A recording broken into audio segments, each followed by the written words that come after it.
What is up, guys? It is James and I am back with another video. So in today's video, I kind of want to talk about the importance of journaling your trades and how it got me to my first ever payout. I kind of give it props to why I was able to get to my first payout because journaling is so important. If you haven't heard already, trading is all about psychology. I'm sure you guys have heard that numerous times, but all day traders, they all say, oh, trading's all psychology, trading's all psychology, but that is the truth. It is all psychology, and that is what journaling helps you with. It helps with your psychology. So I kind of just want to talk to you about how I journal. I kind of want to show you what my journal looks like, and there's going to be a short little trade recap in this video as well, just because this week I did kind of take a loss, and I want to show you what my journal looked like when I took that loss. So we're going to go ahead. I'm going to hop on my journal. So here's my journal right now. It's in this Discord because I am in a mentorship right now, and all my journal entries are inside this chat right here where I can document all my journals. I've been in this mentor since July 19th. That is when I started journaling, as you can see. And yeah, I'm going to go ahead and show you my journal entries. So for this trade this week, I did take a trade on Wednesday. And this is a big learning day for me because what had happened was I took this trade right here. As you can see, this is the trade. Going into the day, I wasn't really sure. It didn't really look like a good day to trade, but there were a few setups, and I ended up taking this setup right here.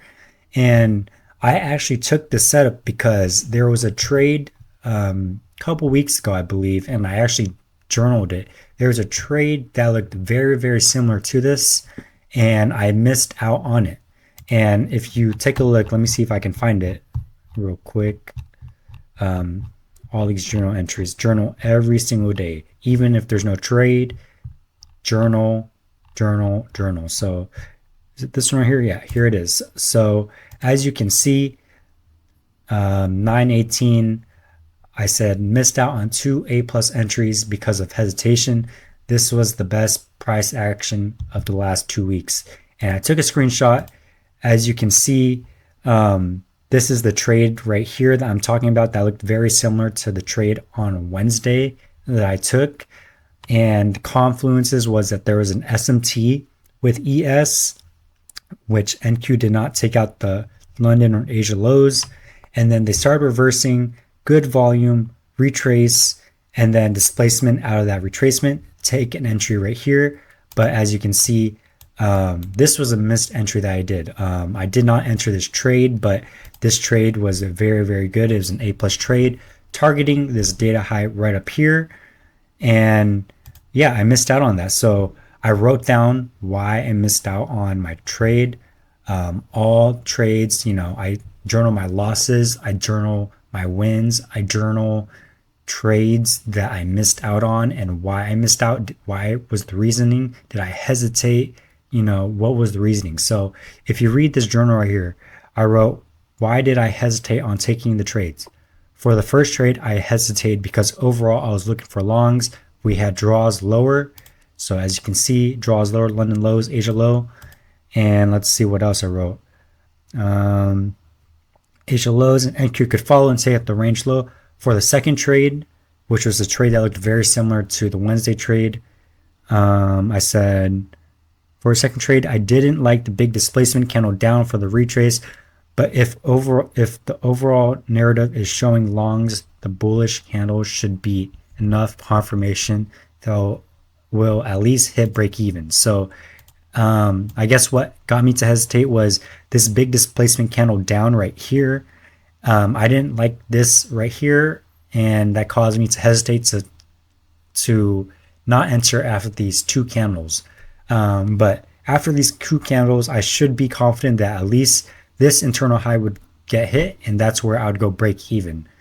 And So yeah, I took that into mind. I wrote, this is also what I do. So if there is something that I can improve on, I write that down. So I wrote right here, what can I improve on? I said, don't hesitate when you see something that looks good. I was waiting for the 5 minute gaps to open up for longs, but I have to realize that the first leg up shot up with lots of volume, meaning 1 to 3 minute gaps are valid to take if there is good displacement out of them. And as well, it retraced into the 50% mark right here. So that shows all the reasons why I should enter. So take the trade.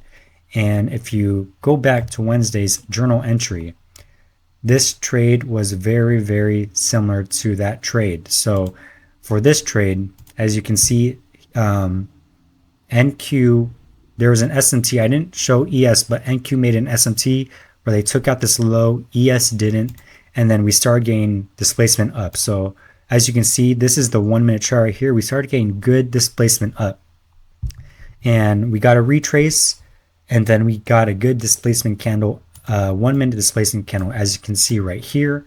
I enter right here, and then initially what I had did was I was going to target this range high right here, and then what had happened was I saw that there was another high up here that I saw that I could potentially get to. And this is where greed comes into trading, because my TP right here was like $900, something like that. I don't really remember. And then my TP up here, it was like $1,900. And when I had saw that $1,900 TP where I saw I could potentially make $1,900, I wanted to hold and hit that, because that would have been my biggest trade ever. You know, my last biggest trade was like, it was 1580. It was a trade that got me to my payout, my 10K payout. It was 1580, I think, across all my accounts. This one was $1,900, and I saw that number and I was like, oh my God, this needs a hit. This is going to get me. I need this. I am so ready for this win. So let's see what I wrote on this journal entry actually. So just keep in mind, I was in this trade. Once we got past this internal high right here, I went break even. And then mind you, right here, it was like a $900 TP profit. I extended it to right up here. It was like 1900. And then when it was like all the way up here, I don't remember what it was. It's like $1,200, I think. And this is what I wrote for my journal entry. So not my best day. I was up $12,000 on my first trade, targeting another high because I believed it would have got there, but it would have taken some time and retraces. Trailed stop loss to winning day and got stopped out at $174 profit. So what had happened was, once we passed this range high right here, I had trailed my stop loss to $174. So it was like somewhere around here, $174 right here, just so that if it retraced, I would at least get a winning day out of it. And as you can see, if we look, my P&L is negative $88 for the day. So you may ask, how did I get negative $88 on the day if I was trailed break even and I trailed to a winning day? So let's continue to read my journal. Trailed stop loss to winning day and I got stopped out at $174 profit. Looked for re-entry to that high, this high right up here that I was initially targeting. Looked for re-entry to that high and jumped the gun and entered mid candle on second bullish candle. So this is what I re-entered on. So we retraced here. We got this bullish candle right here, and then I waited for this second candle to form, and I entered mid candle. I wanted to see if we would continue to get volume, and this is the risk you take when you enter mid candle, is you could potentially get wigged out. So you have to keep that in mind. But I entered when it started shooting up right here, and I would go break even at this internal high right here, and it ended up wicking. And that was my fault. I shouldn't even have looked for re-entry, because this right here, this range high was the draw on liquidity. A lot of liquidity got taken out right here, and you don't want to trade once after taking a prominent draw on liquidity. So that was my mistake right there. Let's continue to see what happened. So jumped the gun, entered mid candle on second bullish candle, closed early because it wigged and failed to follow through, and knew it was a bad trade to enter. So once I saw this wick, my fill was all the way up here, and then it started to go down here. So keep in mind, I already had my winning day. I was up $174. I hit my winning day. I should have had left it right there, but I wanted to re-enter. I got greedy because when you see this profit all the way at $1,200 and then you retrace all the way back to $174, that can get you emotional. That is where it gets a lot of traders. That is called revenge trading. This is revenge trading, and you need to learn from that and make sure you don't revenge trade. So what had happened was I had closed early. I closed early somewhere around here. That took away, it was like 174 plus 80. It was like a $250 loss. And that took away my winning day. And then I went red for the day. So ended a negative $88 for the day, was previously up $1,200 to having a winning day. And then from going from a winning day, I went to negative $88. And right after that $88, I said, locked myself after taking that loss. So after that, I wrote down, why did I have a bad day? I said I was greedy and extended my take profit. Should have targeted the range high since we were in range conditions. I also re-entered the trade because I was greedy and wanted to make money, especially since I was up $1,200. I want to try to be up $1,200 again, but the second trade wouldn't have even gotten me there. So what I mean by that is when I entered the second trade, my take profit was only like $600, and I was up $174 already. If I had hit this take profit right here and only made like $600, I would still be, it would be like 174, 600. That'd be like a $750 day. And if I had just taken profits at these data highs, that was already like $900. That is more profit than if my take profit had hit right here. So that is a clear example of what revenge trading is. That was just my journal entry for this day. But I was pretty upset after this. I ended up reflecting even more. After that, I said, I do not do well holding high RR trades because, as you know, I kind of trade continuations and I look for 1-to-1 at least, but most of my trades are 1-to-1 to 1-to-2 at most. Nothing really over that, but as you can see, this trade is it looks like a 1-to-3R trade. So I wrote, I do not do well holding high R trades. It hurts being up in good profit just to get break even. This is what happened today, which lets me revenge trading, trying to get a re-entry. I need to understand that if I hold high RR trades, I have a risk of getting break even and that it will hurt if I get break even. So is it worth it to get break even and potentially tilt, or should I have taken profits and be happy with it? Like I happened yesterday, I almost tilted after, or I didn't tilt, I locked out right after taking this trade, but I did end up revenge trading, which isn't good. So what else did I say? I should have taken profits at the range high today. I'm self-regulating my emotions right now and calming myself down. There will be more trades in the future. I am only down $88 for the day. So to calm myself down, I was taking a deep breath. I was only $88 down for the day. I didn't take a full loss since I closed early on this trade.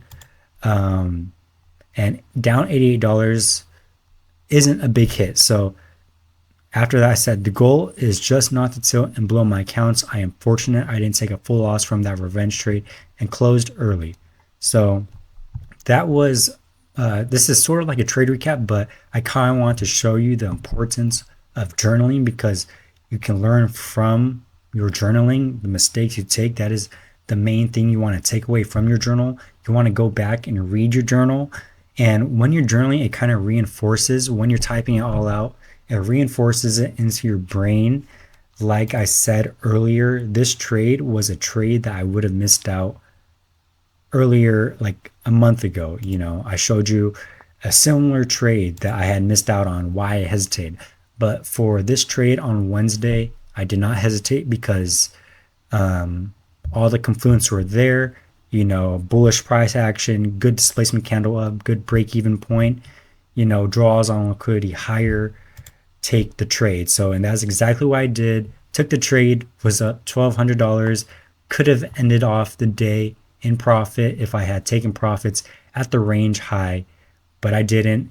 Ended up retracing to my trailing stop at a winning day, and that caused me to FOMO, revenge trade, get greedy, all the bad psychological things that you don't want when you're trading. So that is kind of an insight on what my journal looks like, and I want to just get you guys to start journaling your trades if you haven't already.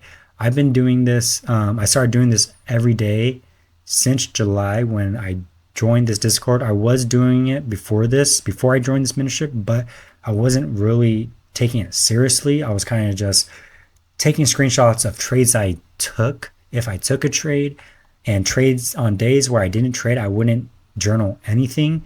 But as you can see, let me see if I can find a trade. As you can see, even on the days where there's no trade, I take screenshots of what the market looked like, and I'll write the date, and then I'll say no trade. First thing I'll say is no trade, 1W, 1L, 1 break even. I'll tell you the result of the day, and I just trade every single day. So that is kind of an insight of what I want to do. As you can see, I'm looking at this right now. Today was a day that tested my patience and discipline. I took 1L this week, so I could have tried forcing something today to try to make my money back, but I didn't. This is good. While on the charts, I was telling myself, preserve my capital, only trade the easy days. You know the kind of trades, conditions you usually win in, and this doesn't look like it. I'm happy I stayed out, and today it didn't put myself in a bigger hole going into next week. So yeah, kind of small insight on what my journal looks like. And yeah, this was a big game changer for me because looking back on all these journals, it kind of shows you the journey that you went through as a day trader, and it kind of reinforces if you have bad habits, it reinforces what you don't want to do, and if you did something good during the day, it enforces you what should be good. Like today, or not today, but on this day, Friday, October 17th, I was patient. And what helped me stay out of the market during bad conditions was I told myself, preserve your capital, only trade the easy days. So going forward, if I see any bad conditions or something that I don't like, tell myself that, preserve your capital, and it'll help me at least stay out of the market. So that is all I really have for today. This is kind of a longer video just because I was kind of reading you guys my journal, but I think there's a lot of insight into this. And yeah, going forward, I will be, continue to journal, continue to learn from my mistakes. And yeah, that is all I really have for you guys today. I appreciate you guys for watching. If you stayed till the end, and I'm just documenting my journey as a day trader. I'm just got my first payout like a couple weeks ago. It was a 10K payout, which was pretty cool. I'm near my next 10K payout again. I'm not sure if I want to take a 10K payout or if I should try to push and try to go for a 25K payout. I'm still debating on what I want to do, but if you want to see me take that next payout, subscribe to the channel and you will get those videos. So like this video, and I'll see you guys next time. Peace.